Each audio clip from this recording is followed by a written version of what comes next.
Evidence of resistance to slavery can be found in the various petitions by slaves to state legislatures seeking release from their bondage. This is from Felix Unknown, a slave petition for freedom, from January 6, 1773. We presume not to dictate to your excellency and honors, being willing to rest our cause under your humanity and justice, yet would beg leave to say a word or two on the subject. Although some of the Negroes are vicious, there are many others of a different character, and who, if made free, would soon be able as well as willing to bear a part in the public charges. Many of them, of good natural parts, are discreet, sober, honest, and industrious, and may not be said of many that they are virtuous and religious, although their condition in itself is so unfriendly to religion and every moral virtue except patience. Letter to William Gatewood, written by Henry Bibb. Freed slaves and fugitive slaves played a vital role in building the Underground Railroad and organizing for abolition.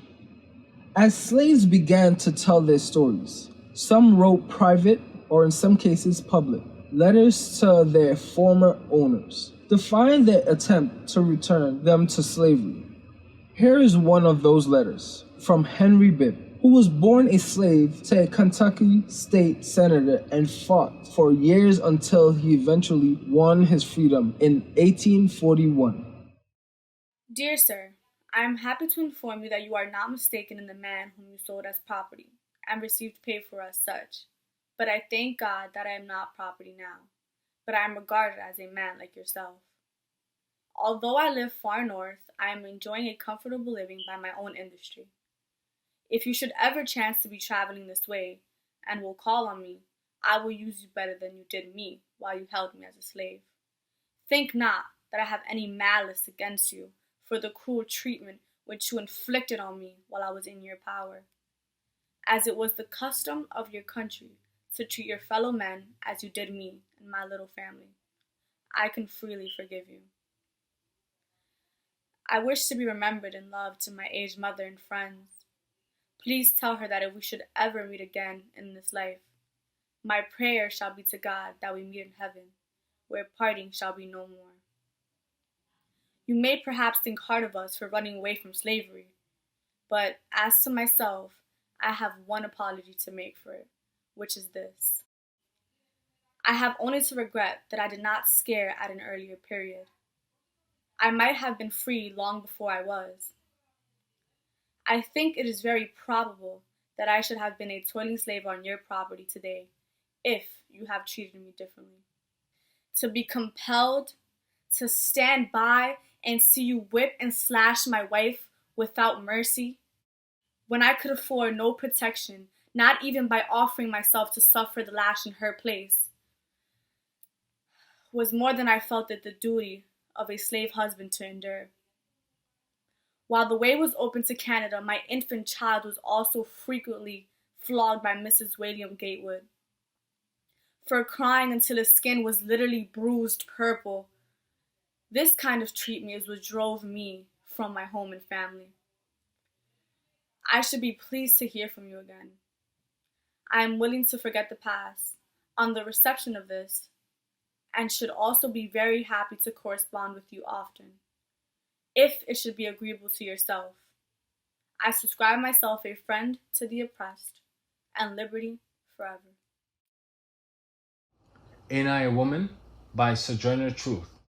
Sojourner Truth, born Isabella Bumfree, was a renowned black abolitionist, women's rights activist, and devout Christian. She was born into slavery in 1797 in Swartkill, New York, about 100 miles from New York City. When she was 29 years old, she escaped to freedom with her infant daughter and later became one of the first black women to win custody of one of her sons against a white male slave owner. In 1850, after christening herself Sojourner Truth, she embarked on a lecture tour through New York agitating for women's rights and the abolition of slavery, and for the next 10 years traveled the country continuing to speak truth to power and fighting for equal rights, including a suffragist mob convention at the Broadway Tabernacle on 86th Street.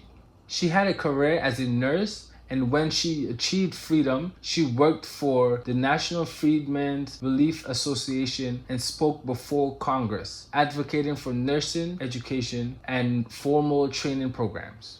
Her best-known speech, Ain't I a Woman?, was delivered at the Women's Rights Convention in Akron on May 29, 1851. Well, children, where there is much racket, there must be something out of kilter. I think twixt the Negroes of the South and the women of the North all talking about rights, the white man will be in a fix pretty soon. That man over there says women needs to be helped into carriages and lifted over ditches and to be given the best place everywhere.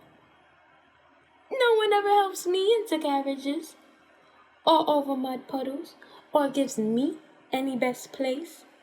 And ain't I a woman? Look at me. Look at my arms. I have plowed and planted and gathered into barns, and no man could have me. And ain't I a woman?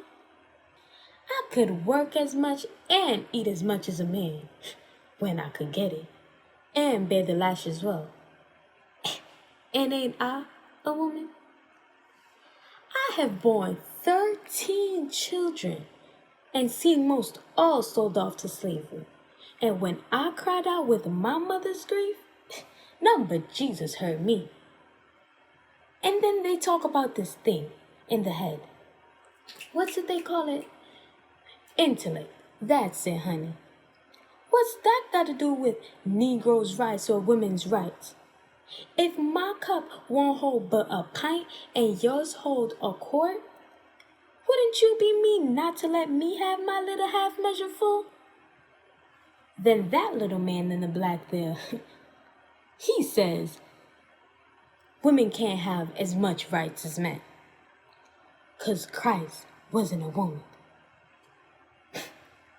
Where did your Christ come from? Where did your Christ come from? From God and a woman. Man had nothing to do with it. If the first woman God ever made was strong enough to turn the world upside down all alone, these women together ought to be able to turn it back and get it right side up again. And now that they're asking to do it, the men better let them.